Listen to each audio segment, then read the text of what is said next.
Hello students, तो अब हम स्टार्ट करने जा रहे हैं 2026 की परिक्षेत्र क्लास 10th गणित। तो इसके सभी ऑब्जेक्टिव टाइप क्वेश्चन चैप्टर 22 अब हम सॉल्व करते जाएंगे। स्टार्ट करेंगे आज फर्स्ट चैप्टर से। फर्स्ट चैप्टर है यहाँ पर हमारा वास्तविक संख्या, रियल नंबर्स। तो क्वेश्चन नंबर फर्स्ट में है बहुविकल्पी प्रश्न। इसमें हमें 4 ऑप्शन दिए गए हैं। प्रश्न पूछा गया है, 4 ऑप्शन है, इनमें से हमें करेक्ट ऑप्शन को चूज करना है। स्टार्ट करते हैं फर्स्ट से।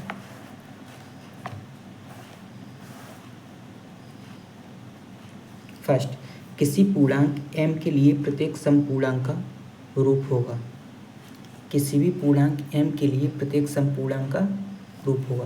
किसी भी पूर्णांक के लिए, तो पूर्णांक क्या होते हैं इसके लिए मैंने अलग से एक वीडियो बनाई है संख्या पद्धति की। जैसे 0 है, 1 है, 2 है, 3 है, डॉट डॉट डॉट सो -1, -2 और इधर भी इसी तरह से आगे। तो आप यहाँ पर देखेंगे ये कह रहा है कि समपूर्णांक का रूप। समपूर्णांक, तो किसी भी पूर्णांक को सम बनाने के लिए हमें उसमें 2 से मल्टीप्लाई करना पड़ता है। तो 2 मल्टीप्लाई इस पूर्णांक को लेते हैं तो क्या आएगा हमारा यहाँ पर 4।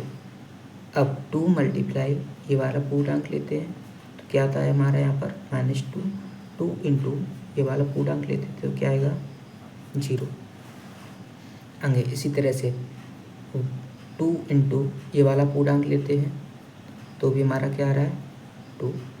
यहाँ पर 2 इंटू, अब हम ये वाला नेक्स्ट पूर्णांक लेंगे तो क्या आ रहा है हमारा 2 इंटू नेक्स्ट पूर्णांक लेंगे तो हमारा क्या आएगा 6।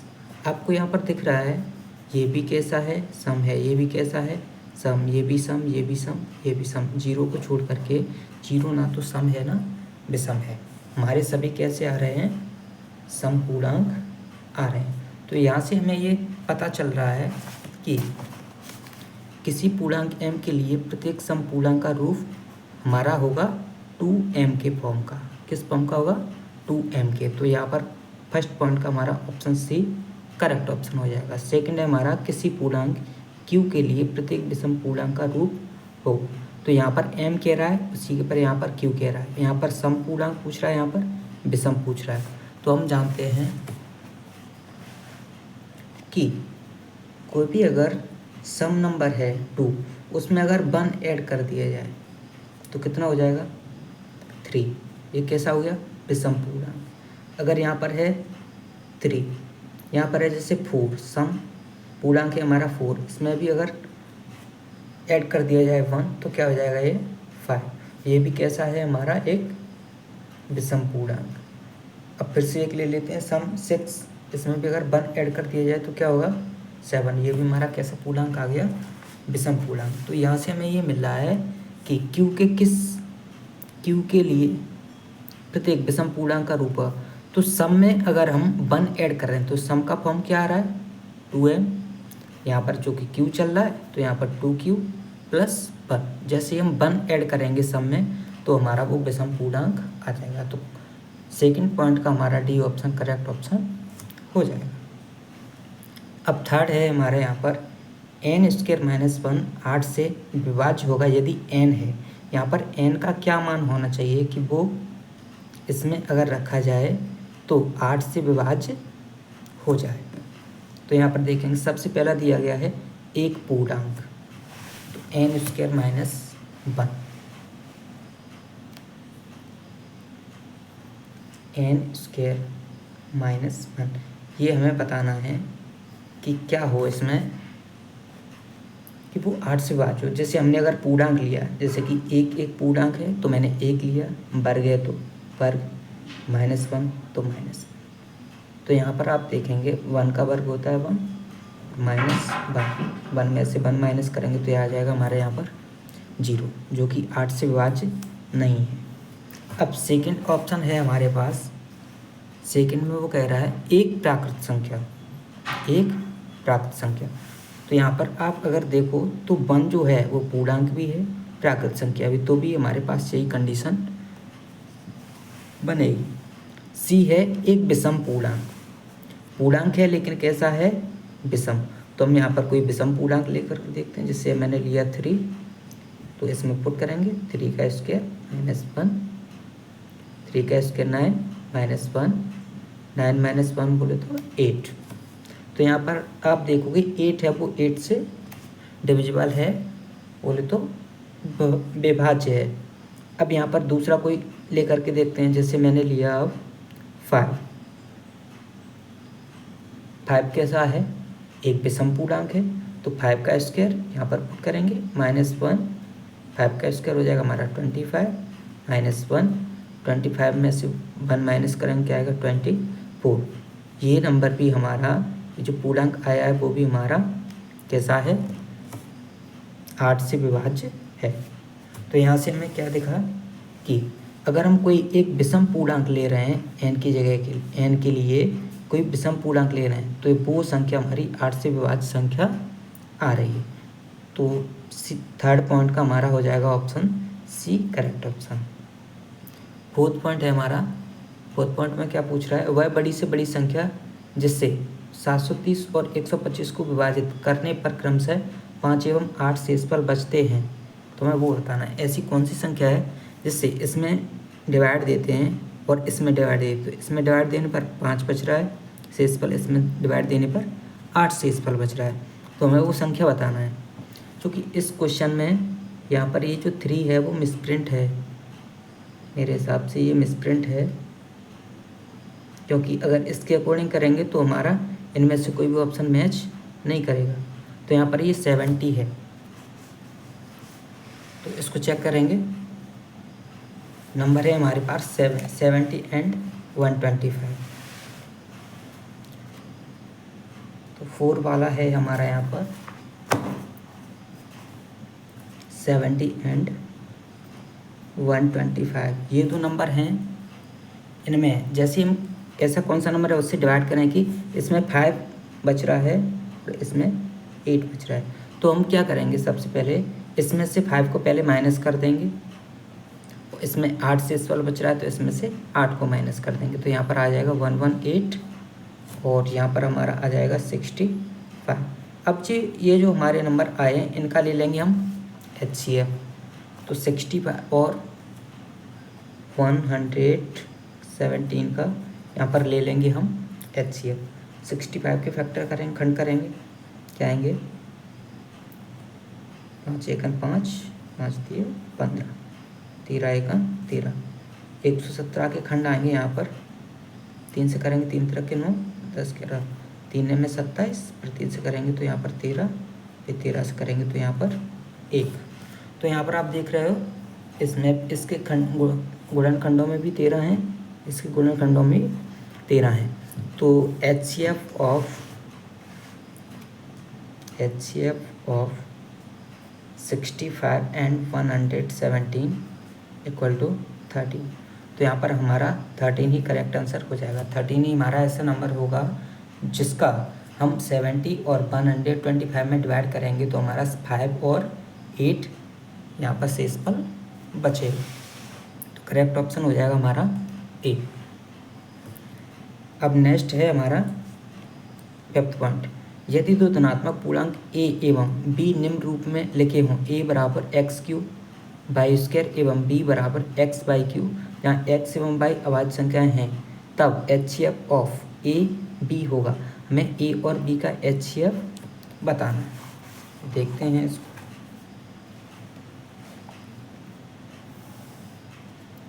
फाइव पॉइंट में क्या दिया गया है, हमें HCF बताना है, तो क्या वैल्यू दी गई है उनको पहले लिख लेते हैं। यहाँ पर a बराबर हमें दिया है x³ और y², और यहाँ पर b बराबर हमें दिया गया है x/3।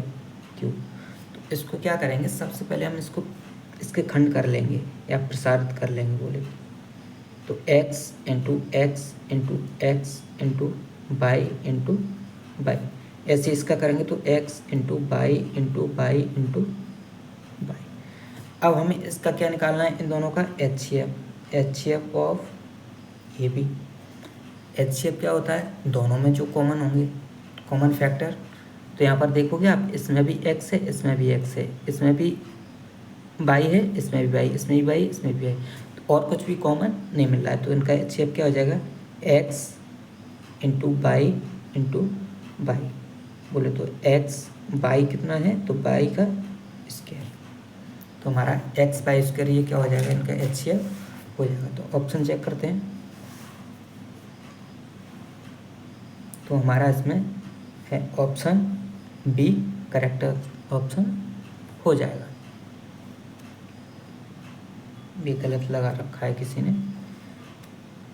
अब 6 पॉइंट पर आते हैं, यदि दो धनात्मक पूर्णांक p एवं q निम्न की तरह व्यक्त किए जाएं, p बराबर ए बी स्क्वायर एवं q बराबर ए क्यू बी, जहाँ a एवं b अभाज्य संख्याएं हैं, तब एलसीएम ऑफ पी क्यू होगा।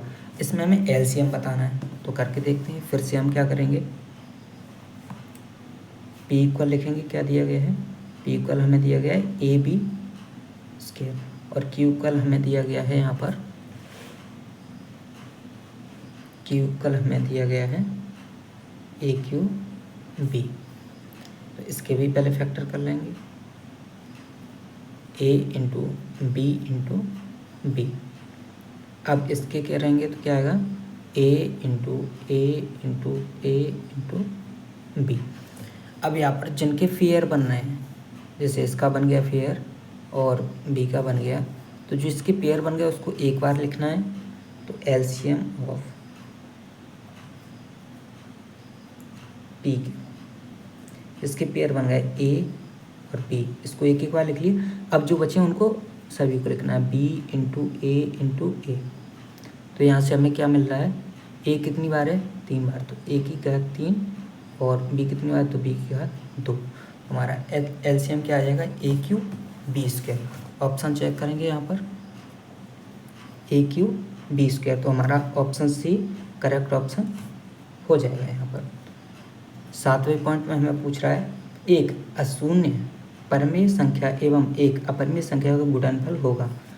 तो मैं यहाँ पर बता दूँ आपको, अशून्य परमेय संख्या मतलब जो शून्य ना हो, एक तो परमेय संख्या हो, एक अपरिमेय संख्या हो, तो उनका गुणनफल, तो सदैव परमेय और अपरिमेय संख्याओं का गुणनफल करते हैं तो सदैव ही हमें एक अपरिमेय संख्या मिलती है। तो 7 वाले पॉइंट का हमारा ए ऑप्शन करेक्ट आंसर हो जाएगा।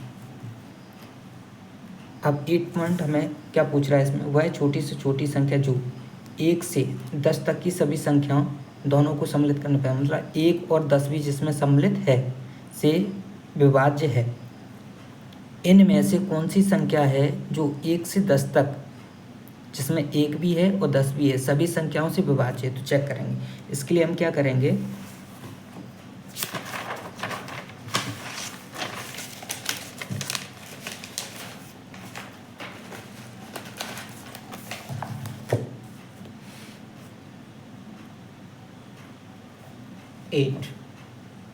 एट वाले पॉइंट है, 1 से 10 तक की सभी संख्याओं से वो विभाज्य है। तो इसके लिए हमें 1 से 10 तक की सभी संख्याओं का करना पड़ेगा एलसीएम। करेंगे 1 2 3 4 5 6 7 8 9 और 10।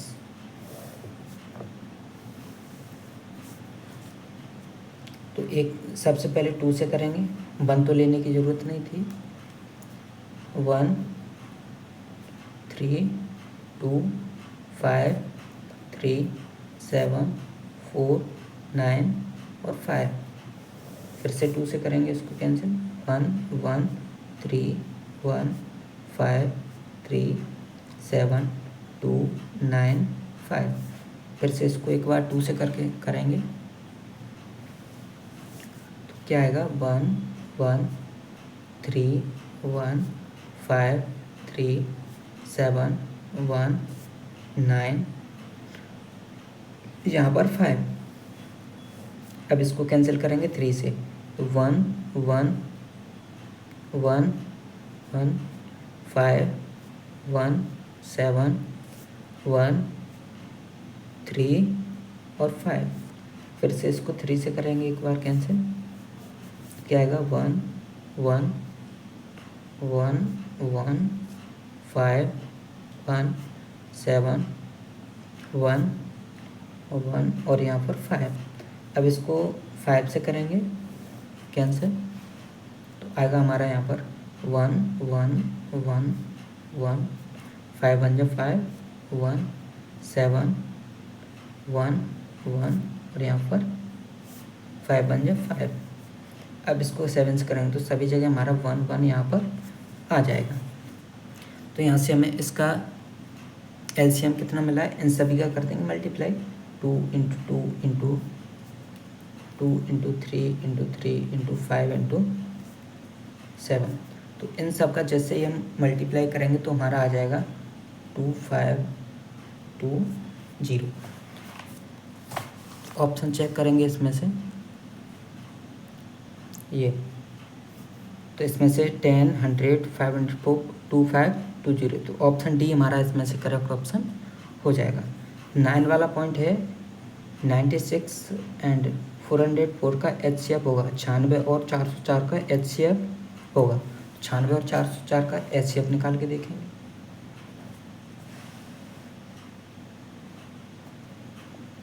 छियानवे और 404, इसके फैक्टर करेंगे, खंड करेंगे इसके,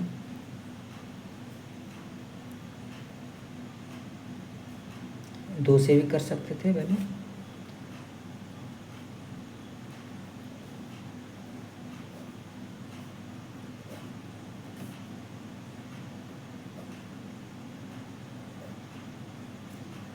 ठीक। अब इधर 2 से करेंगे 202, 2 से करेंगे 101, तो इसके फैक्टर क्या है 96 के फैक्टर आए यहाँ पर, सीधा सा लिख देते हैं, सीधा करके 2 into 2 into 2 into 2 into 2 into 3 1 2 3 4 5 1 2 3 4 5 और 404 के हमारे यहाँ पर आए 2 इंटू 2 इंटू 101।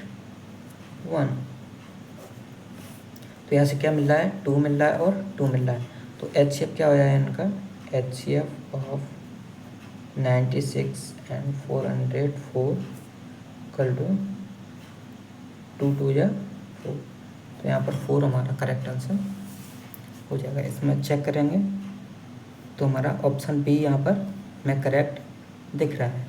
96 और 404 का HCF 4 है।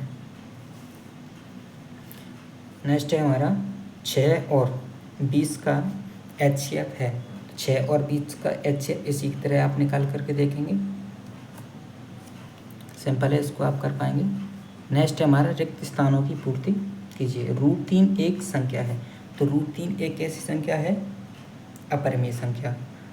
√2 एक संख्या है, तो ये भी कैसी संख्या है, अपरिमेय संख्या। रूट में अगर आपको अभाज्य संख्याएं दिख रही हैं तो वो हमारी कैसी संख्या होती हैं, अपरिमेय। जैसा कि तीसरे थर्ड पॉइंट में दिया गया है √p, जहाँ p एक अभाज्य संख्या होती है, एक अपरिमेय संख्या कहलाती है। तो रूट में अगर आपको अभाज्य संख्या दिख रही है तो वो निश्चित ही तौर पर अपरिमेय संख्या होगी। 4th पॉइंट क्या है, संख्याओं में प्रत्येक उभयनिष्ठ अभाज्य गुणनखंडों की सबसे छोटी घात का गुणनफल कहलाता है। तो यहाँ पर उभयनिष्ठ लिखा है, कॉमन फैक्टर की बात कर रहा है, कॉमन प्राइम फैक्टर की बात कर रहा है और सबसे छोटी घात की बात कर रहा है, तो हमारा होगा HCF। क्या होगा, HCF महत्तम समापवर्तक। नेक्स्ट है हमारा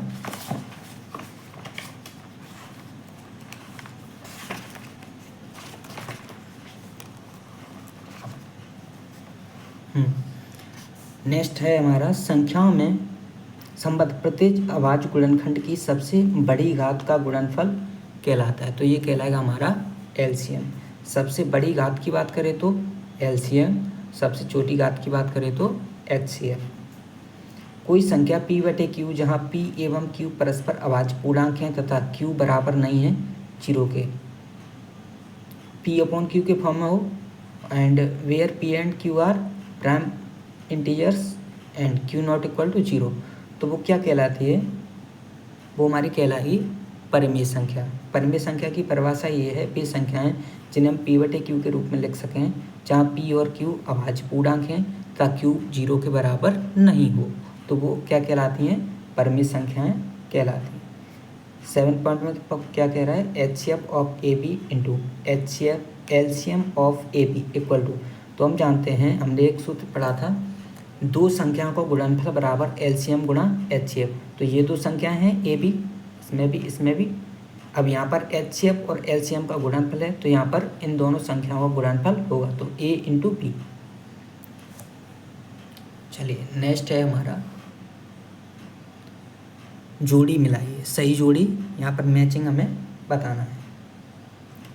2n+1, जैसा कि हम अभी पीछे पढ़ के आए मल्टीपल चॉइस क्वेश्चन में, 2n+1, तो इसमें से कौन सा होगा हमारा? विषम संख्या। कौन सी संख्या होंगी? विषम पूर्णांक, जो अभी पढ़ा था आपने। 2m ये सम होता है, सम पूर्णांक, ये दिया गया है। धन पूर्णांक बोलो तो प्राकृत संख्याएं, क्योंकि प्राकृत संख्याएं हैं वो 1 से प्रारंभ होती हैं, तो वो आगे बढ़ती जाती हैं, तो वो सभी धनात्मक संख्याएं ही होती हैं। परिमेय एवं अपरिमेय संख्याएं, चाहे वो परिमेय संख्याएं हों या अपरिमेय संख्याएं हों, वो दोनों ही वास्तविक संख्याएं होती हैं। √-p, जहाँ p एक धन पूर्णांक है, तो जब भी आपको माइनस में धन पूर्णांक दिखे रूट के अंदर, तो वो कैसी संख्या होती हैं? अधिकल्पित संख्याएं, इमेजिनरी नंबर्स होते हैं। इनको आप 11th क्लास में अच्छे से और पढ़ेंगे।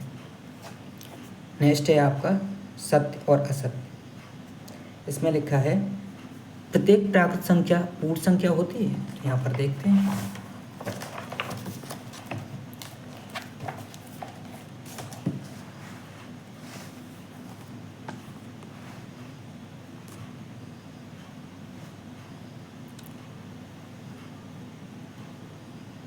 यहाँ पर हमसे कह रहा है फर्स्ट, प्रत्येक प्राकृत संख्या पूर्ण संख्या होती है। तो प्राकृत संख्याएं क्या होती हैं? प्राकृत संख्याएं होती हैं जो हमारी 1 से प्रारंभ होकर के अनंत तक जाती हैं, इस तरह से। और पूर्ण संख्या क्या होती हैं? पूर्ण संख्या वे होती हैं जो हमारी 0 से प्रारंभ होती हैं और अनंत तक जाती हैं, 2 3 ...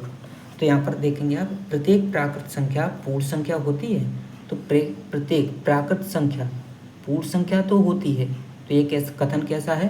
सत्य है, क्योंकि सभी प्राकृत संख्या पूर्ण संख्याओं में पाई जाती हैं, तो ये कथन हमारा सत्य हो जाएगा। दूसरा है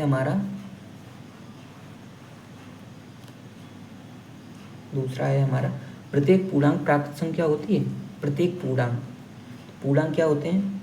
माइनस की संख्या भी हो सकती हैं, 0 भी हो सकता है और प्लस की भी संख्याएं भी हो सकती हैं, तो ये पूर्णांक होते हैं। तो प्रत्येक पूर्णांक प्राकृत संख्या, अब देखेंगे -1 एक पूर्णांक है, लेकिन ये प्राकृत संख्या नहीं है, तो ये कथन हमारा असत्य हो जाएगा। प्रत्येक परिमेय संख्या वास्तविक संख्या होती है। प्रत्येक परिमेय संख्या वास्तविक संख्या होती है। हाँ, कोई भी संख्या हो, अभी हमने पढ़ा था पीछे ही कि चाहे वो परिमेय संख्या हो या अपरिमेय संख्या हो, वो सभी वास्तविक संख्याएं होती हैं। तो यही कह रहा है, प्रत्येक परिमेय संख्या वास्तविक संख्या होती है, तो होती है, सत्य है ये वाला कथन। 4th पॉइंट में क्या कह रहा है? प्रत्येक वास्तविक संख्या अपरिमेय संख्या होती है। प्रत्येक वास्तविक संख्या अपरिमेय संख्या होती है, तो इसका जरूरी नहीं कि प्रत्येक वास्तविक संख्या अपरिमेय संख्या हो ही, वो परिमेय भी हो सकती है। प्रत्येक पूर्णांक को p बटे q के रूप में व्यक्त किया जा सकता है। प्रत्येक पूर्णांक को p बटे q के रूप में व्यक्त किया जा सकता है यदि p एवं q कोई पूर्णांक है लेकिन q बराबर नहीं है 0। q बराबर नहीं है 0, तो बिल्कुल कोई भी पूर्णांक है उसे p बटे q के रूप में व्यक्त किया जा सकता है, जहाँ p और q पूर्णांक हैं लेकिन q अपना 0 के बराबर नहीं होना चाहिए, क्योंकि q जैसे ही 0 के बराबर हो जाता है, यहाँ पर आप देखेंगे जैसे मैंने कोई पूर्णांक लिखा 2, तो इसके नीचे 1 लिखेंगे, तो ये किस फॉर्म का हो गया? p/q के फॉर्म का हो गया। यहाँ पर p और q पूर्णांक भी हमें दिख रहे हैं और q भी हमें 0 के बराबर नहीं दिख रहा है, क्योंकि q का वैल्यू है 1, तो ये हमारी कैसा हो जाएगा? परिमेय संख्या हो जाएगी। लेकिन जैसे ही अगर नीचे अगर 0 आ गया तो ये नॉट डिफाइन है, ये अपरिभाषित है। इसलिए Q की जगह पर कभी भी 0 नहीं होना चाहिए। P की जगह पर 0 हो सकता है, क्योंकि ऊपर अगर जैसे 0 है और नीचे कोई संख्या है तो इसका इसमें भाग देंगे तो भी 0 ही आएगा, वो पूर्णांक ही रहेगा। तो इसलिए Q नॉट इक्वल टू 0, ये बहुत ज़रूरी है। नेक्स्ट है हमारा √2 एक परिमित संख्या है, तो √2 एक कैसी संख्या है? अपरिमित संख्या, इसलिए ये कथन कैसा हो जाएगा? असत्य हो जाएगा। एक शब्द या वाक्य में उत्तर दीजिए। 4 एवं 5 का महत्तम समापवर्धक HCF क्या होगा? तो 4 और 5 का HCF क्या होगा? 4 और 5 के जैसे आप खंड करेंगे तो उसमें कोई भी कॉमन फैक्टर नहीं दिख रहा है, कॉमन उभयनिष्ठ गुणनखंड नहीं दिख रहा है। तो जब उभयनिष्ठ गुणनखंड नहीं तो इनका HCF कितना होगा? 1 होगा। 3 और 12 का लघुत्तम समापवर्धक, 3 और 12 का LCM क्या होगा?